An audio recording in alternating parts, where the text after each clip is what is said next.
G'day there guys, just because today sucked doesn't mean tomorrow's gonna suck too. Back at it again with another episode of r/AmiTheA. Now, if you love me like I love you, I want you to sit back, relax, chuck a prawn on the barbie, a like on the video, and enjoy today's bloody good content. Posted by user FrustratedHusband88, titled, Am I the a-hole for asking my wife to stop bringing her autistic friend over so much? 2 years ago, my wife got talking to a woman online in a random Facebook group. They both noticed they had the same breed of dog and got talking. Turns out we live 30 minutes from her. I didn't think anything of it, but after 6 months, they decided to meet up. By this point, my wife knew her friend was autistic, and her friend said she'd have to bring her mum with her to meet up until she felt more comfortable. I didn't think anything of the fact that she was autistic and thought they wouldn't meet up again, but I was wrong. Since then, they meet up at least once a week, and at least 4 times a month she comes to our house. When I first met her, it felt like she didn't like me as she wouldn't laugh at jokes, avoided eye contact, and just seemed distant. I told my wife this after her friend had left, and she basically said, "Well, duh, she's autistic, go read up on it." I thought things would get better as time went on, but it hasn't. I feel awkward and uncomfortable the whole time she's in my house, and I honestly don't see what my wife sees in her as a friend.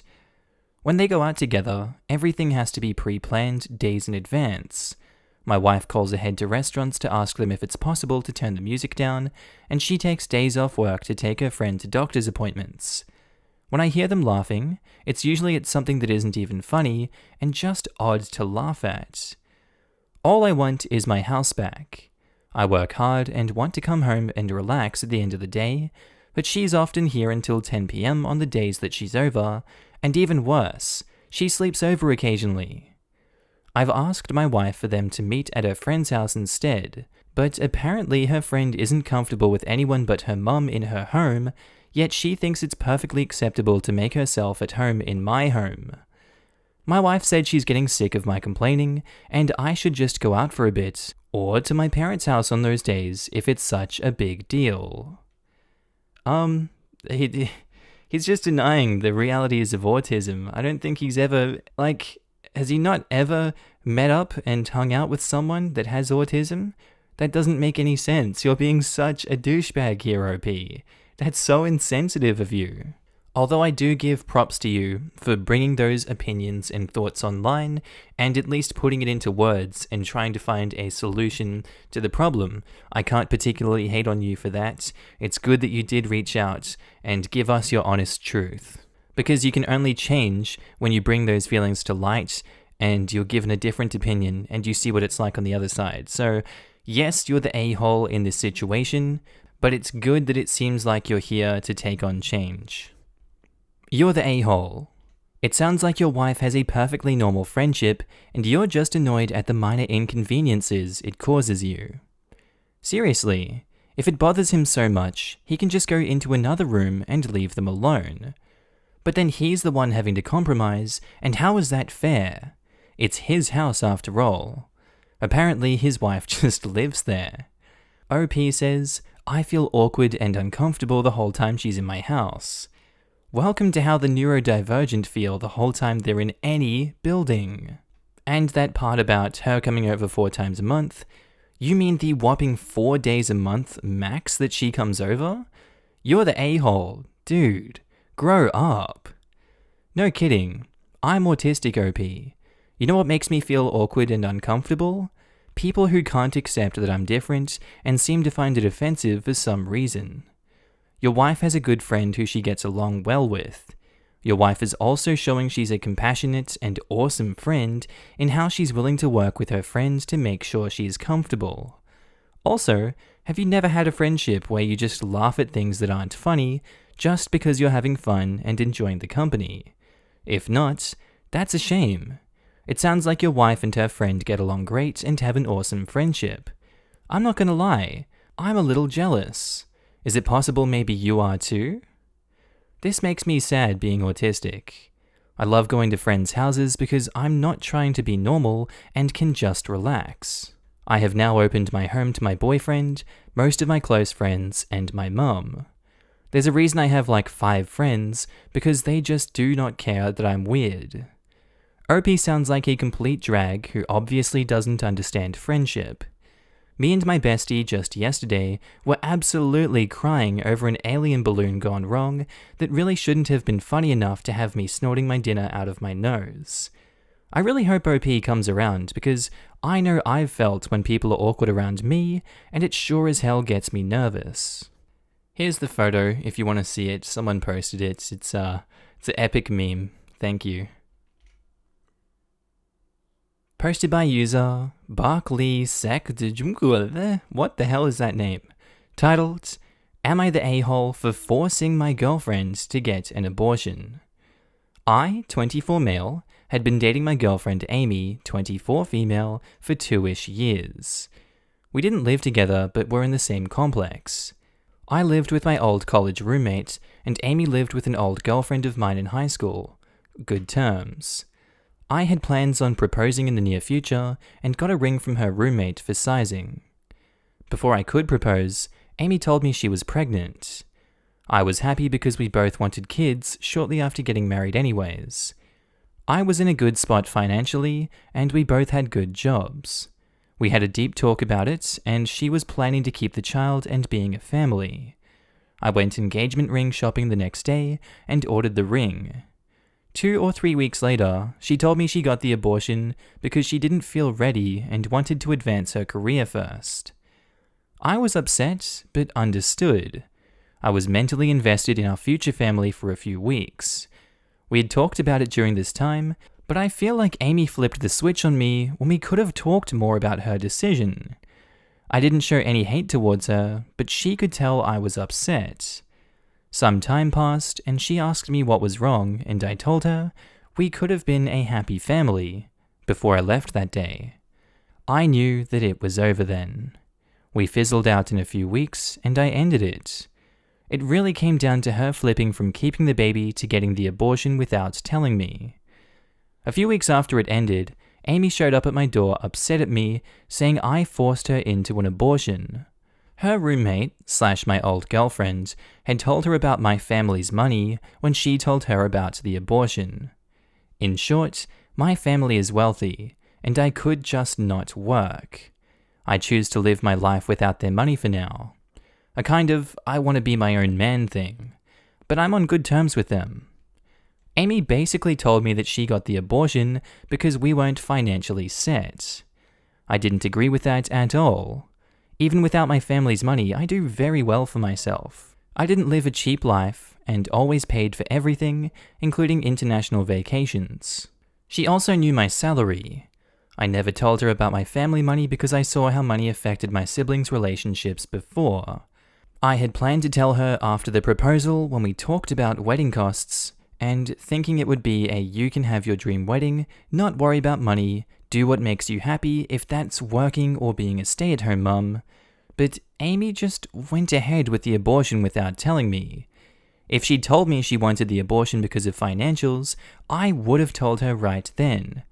But she got it done after weeks about us talking about raising the child together. Amy basically blamed me for the abortion, saying I should have told her about my family money before. I told her about my plan to tell her when I proposed, but she got the abortion after telling me she wanted to keep the baby and there was nothing I could do. She wanted to get back together, but in short, I didn't think it would ever work. So, am I the a-hole for not revealing my family wealth to Amy and forcing her into an abortion? This was 7 years ago now. Just thought I'd throw it out there when I read a similar-ish story. God, that's actually a genuinely hard situation, and it could have gone so many different ways, but it went the worst way possible, it seems. The biggest mistake here was the lack of communication on her end, and the miscommunication, it seems. I don't know why she took that step to abort the baby without telling you. Honestly, it's her right, she's able to do that. It just was the wrong move in this situation, unfortunately, and it toppled the entire relationship. And this isn't at all to say that it was the wrong thing for her to do. Absolutely, for her, it was the best thing because she was worried about the future. And in a time of duress, you're going to make decisions. You're going to make them smart and you're going to do it. I don't know if this is a when someone shows their true face, you believe them situation. I'm not particularly convinced she's in it for the money, just because she realized, oh, I screwed up. I need to fix this mistake. I didn't know why I did this and go, but the fact that he didn't tell her about the family money straight after she said that they were struggling with financials kind of speaks a bit of a volume about how he perceives the girlfriend. So maybe she was in it for the money. I don't know. That's my outside looking in perspective. And I think he made the right decision overall, and I don't think it's worth going back in to that relationship. So not the a-hole. Your family's wealth is none of her business, especially if you're not participating in the distribution of that wealth. You played no part in her decision to get an abortion, and it's possible that she regrets getting one in general now and is trying to deflect the blame. Edit. Rereading this, it sounds like her interests changed only when she discovered your family was well off. She's a gold digger and you dodged a bullet. Ding ding ding. She didn't explain until hearing about the cash that she missed out on. Not the a-hole. It's not too late to buy her a shovel as a parting gift. For her future gold digging. Jesus, I thought you were going somewhere completely different with that shovel joke. Like, my heart sank midway through that sentence, lol. Not the a-hole. How can you force someone into doing something when you didn't know they were going to do it in the first place? It's BS. Probably wanted him back or wanted the family money by telling them that it's his fault. How could you not tell me you had money? Let's get back together and try for another one. I still love you, baby. The baby wasn't yours and wanted to spare you the pain of raising it, so really I did this all for you because I love you so much. Especially now that I found out how wealthy your family is, but that doesn't really matter to me, I swear. Posted by user throwaway7890072. Titled, Am I the a-hole for prohibiting my mother from seeing my child because she's tricked him into thinking she's his mum? Throwaway to avoid anyone recognizing me. I have a now 3-year-old son who was living with my mum, his grandma, for a year while I was getting myself together. For personal reasons, I will not explain why I was away for so long, but I felt I needed to better myself for my son. My mother agreed to take care of him while I was away. I FaceTimed with him whenever I could. Fast forward to last month. I come to my mother's house to pick up my son. He's happy to see me and my mother are talking while he's playing with his dinosaurs. He suddenly looks up to my mother and says, "Mommy, I'm thirsty." I was obviously confused, and asked my mother if she heard him call her mum. She laughed nervously and said that he'd been calling her that for a while. She basically explained that while I was away, she told him that she was his mum and to call her that. I laughed and told her that I wasn't comfortable with that, since she wasn't the one who birthed him. I told her he should know that she's his grandma, not his mum. She got upset and told me that he needed a mother figure while I was gone, and she was just trying to fill that role for him. She said something along the lines of, "I've been his mother for a year now, and you can't change it." We went back and forth until it got to the point where we started raising our voices. She spat out some insults about me being a bad mum for being away for so long, and how she should be his mum because he doesn't need a mum like me. I simply told her that she isn't going to be seeing him anymore because I'm not comfortable with him calling her mum. We gathered his stuff and left after that. She blew up my phone for days, talked some mess to family members, anything she could do to make me look and feel bad. But I refused to forgive her, especially after all that stuff that she said. Am I the a-hole? And for those of you saying that I abandoned him, I didn't. I was too sick to take care of him. That's all I'm gonna say about that. I couldn't be the best mother to him because of my medical issues. I wanted to be there for him. I didn't just dump him on my mother. I feel the need to explain that because people are getting the wrong idea. It was possible for him to visit, but my mum said it would be best if he didn't see me like that, because he'd be too young to understand, and I trusted her, so I didn't allow him to visit. No, I wasn't in a mental hospital or rehab, it was physical health reasons. A lot of you are saying you think I was in rehab because of the way I've worded things in my post. Rather than edit out the original, I'd like to explain that it's probably not the best wording to use for this situation, and I understand that now. What I meant to say was I felt I needed to be in better health for my son. Getting myself together in my head pretty much means getting better and healthier. I apologize for that. This will probably be my last edit. My son is getting a therapist like a lot of you have recommended, and I'm considering working things out with my mother, only because I don't want her fighting for custody. Still unsure though. This is a really, really messy situation, and I don't know if there is a really definite answer that we can get here, but the big sticking point for this one is the mother refusing to change her stance with the son. I know it would be confusing, but he needs to learn the difference as early on as possible. That's my view on it. He needs to change her back to grandmother, and OP needs to go back to being mother, and I think she's doing a disservice to the entire family for continuing to be hard on being a mother. I think OP is going about it the wrong way also, by being so combative, but I don't know what other choice they really have in this situation, and I think everyone does suck here, but it's so hard that I don't know what the solution is. Everyone sucks here. Grandma could have easily clarified to your son what her relationship is, and being a mother figure doesn't mean that she has to be called mum. However, you clearly are aware that you have some issues that you had to work out, and your mum did something big for agreeing to help raise your kid. You are now cutting him off from an important person in his life for the last year, since the two adults can't work out their issues. The two of you need to talk to figure this out and dig into the larger issues. Maybe even with some counseling or outside help. Some kids on their own use that word without being told because they want a mum. Not sure if you have kids, but my stepdaughter calls me mum even though she has a mother who's absent.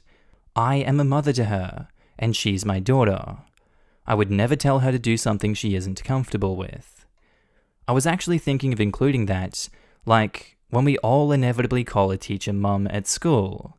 OP may need to provide more info about whether or not the son started calling grandma mum spontaneously, or if grandma insisted on being called mum. Worthwhile discussion point to add. I have to wonder what people's responses would be if, say, you were away for a year serving your country, or working long periods traveling to support your son, and your mum pulled this move. People don't think mental illness is a real thing until it's theirs. It's appalling the number of people who jump on the "you're a drug addict," then proceed to invalidate anything else she said. The OP and her son need time and space to recover from her manipulative mum. Even if she was getting over a drug addiction, she took time to better herself so she could be there for her son. I don't understand the amount of people saying everyone sucks here. The secrecy does not imply stigma, it implies secrecy. I hope you're in therapy and your son has someone to talk to too by a professional who deals with children. You were away part of his life, and now you're taking him away from someone who has been raising him for a third of his life. Whether justified or not, the abandonment issues are there. Posted by user Girls Ask Guys Anon. Titled, Am I the a-hole for telling my boyfriend I'm not going to his vacation spot? So I definitely feel like the a-hole, so I need some clarification. I'm 28, female, and I have 2 kids. My boyfriend, 28 male, and I have been together for 4 years, and my kids are not his.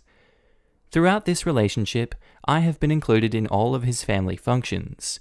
I have a really good relationship with them, and I dove in head first because my family lives out of state, and I craved quote-unquote family. My mother and sister, 16 female, moved back to our home state last year and met my boyfriend for the first time. They butt heads almost immediately because both of them think they are right about absolutely everything, even when they are both wrong. So, needless to say, I was only able to see my mother twice while she was here, in between working like crazy and trying to work around schedules, on top of fighting with both my boyfriend and her because they hate each other. It was bloody exhausting. After 8 months, my mum moved away again. So I have a week's vacation coming up, and my boyfriend and I had no plans. I have more than enough money in my savings, and I told him I wanted to drive out to Indiana with my kids to go see my mum for the week. He gave me a sideways glance and didn't say anything. I was dead set on it, though, because I'm going through some crap and I need my mum, so I started planning. Well, my boyfriend came up to me last night with his phone in hand and starts talking about all of us going to Seattle during my vacation. He lived there up until 2 months prior to us meeting and wants to go back. He's been trying to convince me to uproot my life and move there for several months now, and basically says that our relationship is about compromise, so I should compromise and move. So I reminded him that I'm going to my mother's. He got mad and said that it wasn't set in stone, and that I didn't even bother asking him if he was okay with it. I asked him why he wouldn't be okay with me going to see my mum, knowing I need her, and he said, "It's not even that. You made plans to go on your vacation without me when we barely even see each other now. So you want to take the only week you have off and just ditch me here while you leave? How is that fair?" So I told him he could go with me, and he's like, "No, absolutely not. I'm not staying with your over-opinionated mother for a week." So I said, "I guess it's settled then." He said, "Good," and instantly started showing me pictures of Seattle again. So I turned to him and said, "Just so we're clear, I meant it was settled as in I'm going to see my mother with or without you. I'm not going to Seattle." He called me a fudging a-hole for not taking his feelings into consideration and went to hang out with his brother. Am I the a-hole? This is another one of those sticky situations. I guess both of you guys suck here for not genuinely compromising with each other and finding a solution to this one. I can understand why he's upset, because he feels as though you're not spending as much time with him, and you seem to back that opinion of his and you agree with him.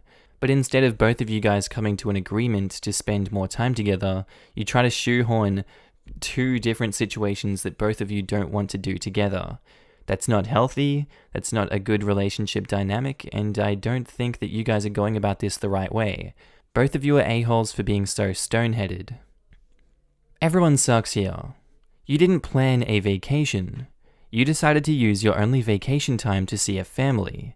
That's fine, but don't frame it as "we're going on vacation" and expect him to be thrilled to tag along during your visit with your mother, with whom he clearly does not get along.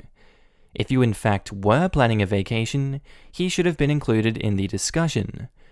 But it seems like at this point, both of you are trying to push your own agendas on the other under the pretense of a vacation. You are absolutely right. I guess I completely resent the fact that he made it so it was impossible to see my mum when she was here due to his own hard feelings on her, and stripped me and my kids away from any family time we could have gotten, all the while expecting me to up and go at the drop of a hat to go see his. So at that point, I didn't care that he didn't want me to go. It's my mum, and I shouldn't need his permission, especially when I asked his permission while she was here, and he did everything in his power to keep me from her. I do feel bad, I just don't feel bad enough to not go see her, which probably makes me an a-hole. Genuine question, if you feel he was completely in the wrong about the entire thing, why are you guys still together? I'm only asking because from reading the post, I thought your boyfriend didn't want to be around your mum because she was rude to him, but from this comment, it sounds like he was just unreasonably preventing you from seeing your mum. He just strives for control, and he doesn't want to do anything unless it's his decision. For instance, I wanted to bring my kids to a water park and he said no, made some excuses, though I can't remember what. However, 2 days later, he comes walking into the room and was like, "Hey kids, who wants to go to the water park?" It's just that basically everything has to be on his terms. You're going to need a lot of feedback about that being signs of an abusive relationship. Definitely not the a-hole. You may want to reconsider yourself with him if he's claiming a major move like that should be done because compromise. Right? How is her giving in and moving a compromise? There is no compromise in his situation. That's her sacrificing and him getting what he wants. Not the a-hole, but what you're describing is the early stages of an abusive relationship, trying to isolate you, control where you go, and emotionally manipulate you by insisting that you need to ask permission, compromise by giving in and doing what he wants. Basically, this is red flag city. Info. Was your boyfriend involved in deciding to go see your mum, or was it settled before he even got a say? I originally told him I wanted to, and he just looked at me but wouldn't say anything. He turned away from me and started playing on his computer and gave me the cold shoulder for like an hour after. That is when I decided I definitely was going. It was later on decided that he all of a sudden wanted to go to Seattle. I know the dating scene when you're a single mum is pretty rough, but even so, I know you can do better than this guy. He doesn't even seem to have matured emotionally since middle school. Also, it sounds like you have a pretty good relationship with your mum. The fact that they hate each other does not bode well for your future together. Is your mum usually quick to judge your partners harshly, or is this a new thing? If you trust her ability to judge character, trust her now, and don't bring him to Indiana with you. He'll just ruin it, and it sounds like you could use some quality time away from him. Okay, from all that extra information and other people's opinions on this, I think it's clear to me now. I'm going to change my consideration to not the a-hole for this one. It does reek of an early abusive relationship popping up, and him having major control issues. Posted by user No Needleworker, titled, Am I the a-hole for forcing my stepfather to call me Sir or Mr. last name since he works for me and I require my other employees to do it? I own my own business, and one of my rules is that my employees have to either call me Sir or use my last name. They are not allowed to call me by my first name. I'm not old by any means, but this was always the rule when I was coming up, and I think it's a good rule, especially since a lot of people in the workforce today don't know how to behave and take advantage of the freedoms they are given. My mother and stepfather came to me recently and asked me if I could find work for my stepfather. I usually don't hire family or friends. It is asking for trouble in my opinion. But I made an exception this time because of their financial situation. I did mention my rule to him when he had orientation, but either he wasn't paying attention or decided not to follow it and ended up calling me by my first name. That didn't bother me because sometimes new employees make mistakes. I politely pulled him aside and reminded him of the rule. He said he understood and it wouldn't happen again, except it did. I gave him another polite reminder, but that didn't work either. That is when I gave him a warning. That still didn't work. So I had a meeting with him and told him point blank that this was becoming a problem, and if he couldn't follow my workplace rules, I would have to fire him. We had an argument about this. He feels disrespected by me since he's older and my stepfather, and doesn't think I should enforce the rule in his case. I told him tough luck, but that's not how it goes. I don't make exceptions, the rules are the rules, and they apply to anyone who works for me. If my wife worked for me, she would follow the same rules. If one of my children did, the story would be the same. As a little backstory, this previously was my dad's business, and before that, my granddad's. When I was in a junior position, I had to follow the rule with them, so I have gone through it all myself. I'm not asking anyone to do something I wouldn't do. He told my mother about our conversation, and she begged me to be more understanding and to show him mercy. Her view is that he is an older man with a lot of pride, and I humiliated him. She thinks it wouldn't hurt to make an exception this one time, but I strongly disagree. If I make an exception for him, the rule loses its meaning, and I would be playing favorites. I told her there would be no exceptions, and financial difficulties or not, if he makes the mistake again, he will be fired. I discussed this with my wife too, and she sided with my mother.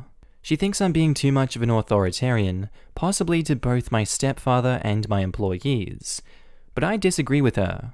I treat them fairly and have never received a complaint by anyone who has worked for me.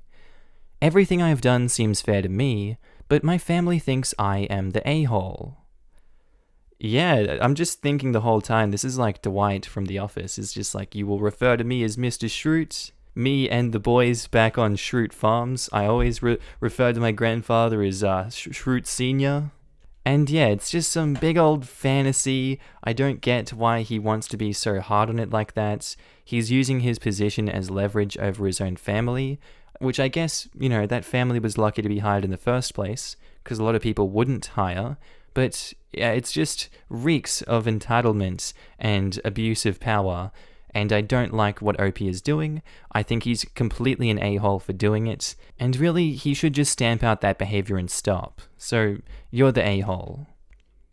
Not the a-hole for enforcing a company-wide rule.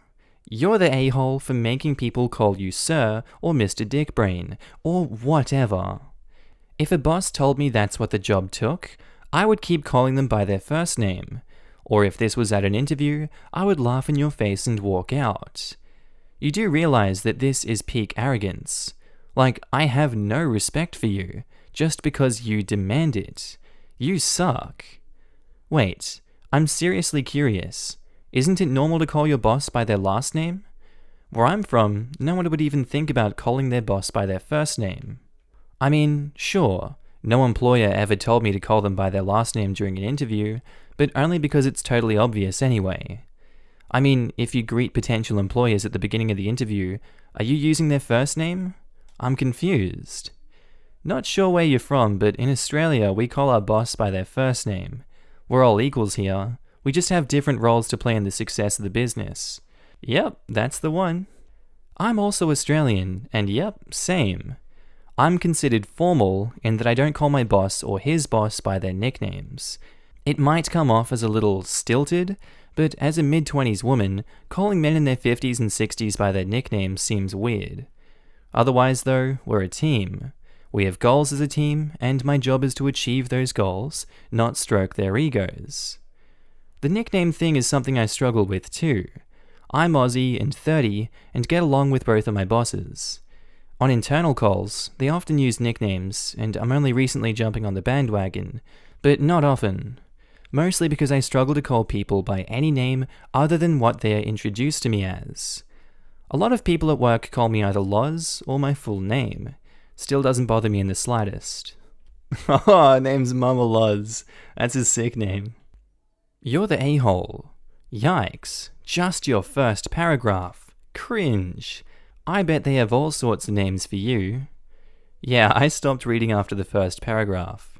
You're the a-hole, definitely. It makes me feel for not just their stepfather, but anyone who comes into contact with them.